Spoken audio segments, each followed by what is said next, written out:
Halo semuanya, kembali lagi bersama gue Erina Damayanti Ligin di channel yang namanya Erina Damayanti Ligin juga. Nah, di video kali ini gue pengen ngebahas macam-macam obat yang biasa digunakan untuk sakit MAH. Nah, sebelum ngomongin obatnya, tentunya gue akan sedikit jelasin dulu sakit MAH itu apa. Nah, sebenarnya sakit MAH itu bukanlah sebuah nama penyakit. Sakit MAH itu sebenarnya merupakan gejala aja. Jadi kalau misalkan seseorang ada mengalami yang namanya nyeri di bagian perut atas, terus mual-mual, terus kembung, itu sering disebut sebagai sakit MAH. Padahal sebenarnya kalau di dunia kedokteran sakit MAH itu yang gejalanya seperti itu ada banyak. Intinya kalau di dunia kedokteran itu semua entah itu peradangan atau luka yang terjadi di saluran cerna bagian atas bisa menimbulkan gejala MAH seperti yang tadi udah gue sebutin. Bisa aja itu merupakan peradangan doang, bisa aja ada lukanya, bisa juga ada infeksi bakterinya, atau bisa disebabkan oleh produksi asam lambung yang meningkat tapi nggak sampai ada luka, nggak sampai ada peradangan yang gimana-gimana, nggak ada terjadi perubahan apa-apa di struktur organnya. Itu juga tetap bisa disebut sakit MAH. Itu namanya dispepsia. Ya, kalau yang peradangan namanya gastritis, kalau yang sampai luka itu namanya gastric ulcer, kayak gitu. Ya, pokoknya macam-macam. Tapi di video kali ini gue nggak pengen ngejelasin banyak-banyak tentang si MAH-nya ini, tapi gue pengen ngejelasin tentang obat-obat apa aja yang paling sering dipakai. Yang paling sering dipakai itu ada 4 jenis. Yang pertama adalah antasida. Pasti kalian semua pernah menemukan obat ini di supermarket karena ini adalah obat over the counter, which is kalian boleh beli tanpa resep dokter. Biasanya isinya antasida itu adalah MGOH atau ALOH atau digabungan keduanya, dan kadang-kadang ada juga yang digabungkan dengan simeticon. MGOH dan ALOH ini kan sifatnya basa, sifatnya berlawanan dengan asam. Makanya obat ini dipakai untuk menetralkan asam lambung kita. Nah, obat ini juga memiliki onset kerja cepat. Jadi begitu kalian makan obatnya, obat itu langsung bekerja menetralkan gitu di lambungnya. Obat ini biasanya dimakan sehari 3 kali. Selanjutnya ada dari kelas golongannya H2 blocker. Wih, susah bener namanya. Iya, ya udah nggak apa-apa. Pokoknya jelasin aja ya, sedikit buat kayak ada ilmu kedokteran gitulah.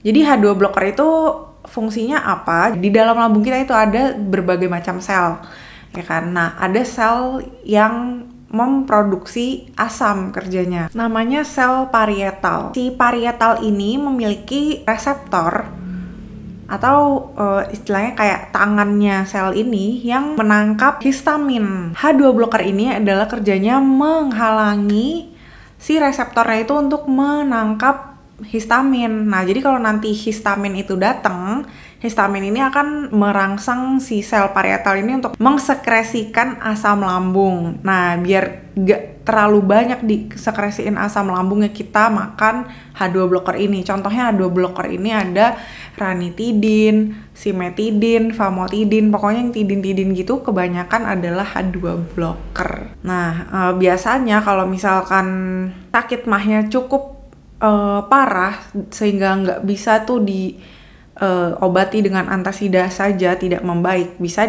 dikombinasikan dengan si H2 blocker ini. Nah, terus naik lagi nih ke kelas yang lebih poten lagi, yaitu PPI ya. PPI ini kesingkatan dari proton pump inhibitor. Proton pump inhibitor ini sama dengan, mirip-mirip deh, nggak sama kerjanya dengan si H2 blocker. Dia juga memblok produksi asam lambung. Tapi dengan cara bukan, kalau H2 blocker tadi kan menghalangi ikatan antara histamin dengan reseptor histamin H2 pada sel parietal. Tapi kalau si PPI ini kerjanya adalah di sel parietal itu ada yang namanya pompa untuk mengeluarkan asam lambung, yaitu H-nya. Atau HCl, ya kan? Asam lambung kita kan adalah HCl. Nah, pompa yang kerjanya mengeluarkan ion HCl ini akan diblok oleh si PPI, namanya proton pump itu kan pompa. Jadi pompa proton itu H+. Proton pump inhibitor ini akan menghambat pompa proton. Kayak gitu cara kerjanya si PPI. Si PPI ini adalah yang paling dianggap paling poten, paling ampuh gitulah istilahnya untuk menghambat produksi asam lambung. Contohnya adalah misalnya kayak omeprazol, pantoprazol, esomeprazol, ada lansoprazol dan sebagainya. Terus untuk kelas yang terakhir yang sering dipakai, yang keempat ini adalah sukralfat.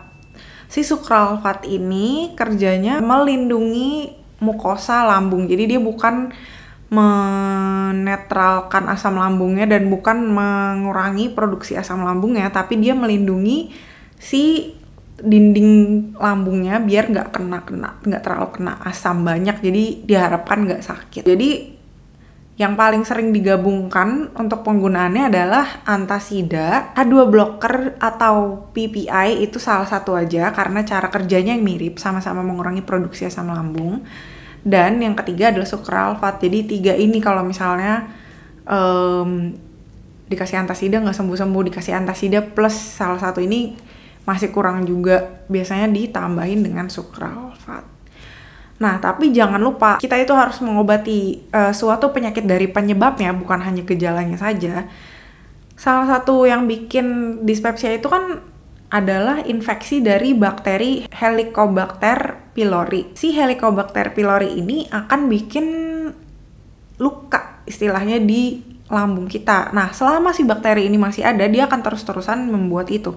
Jadi kita harus membunuh dia dan menghilangkan dia dari tubuh kita selama-lamanya. Which is karena dia bakteri, gimana cara membunuhnya? Yaitu dengan antibiotik. Gitu. Jadi, tapi perlu diingat semua obat-obatan ini selain yang antasida, itu nggak bisa dibeli sendiri sama semua orang, harus menggunakan resep dokter. Kenapa kayak gitu? Karena obat-obat itu kan banyak efeknya, bisa ada efek samping, bisa ada interaksi obat. Takutnya kalau misalkan kita beli-beli aja tanpa pengetahuan yang cukup untuk menggunakan obat tersebut, nanti malah jadinya efek tidak diinginkan yang terjadi. Dan jangan lupa juga kalau misalkan ibu hamil atau menyusui harus paling hati-hati dalam menggunakan obat, karena nanti bisa berbahaya untuk janin ataupun bayi gitu. Jadi harus konsultasi dulu dengan dokter baru bisa diobatin ya, jangan beli-beli sembarangan. Udah gitu aja untuk video kali ini, semoga bermanfaat. See you in my next video. Bye. Thank you for watching juga.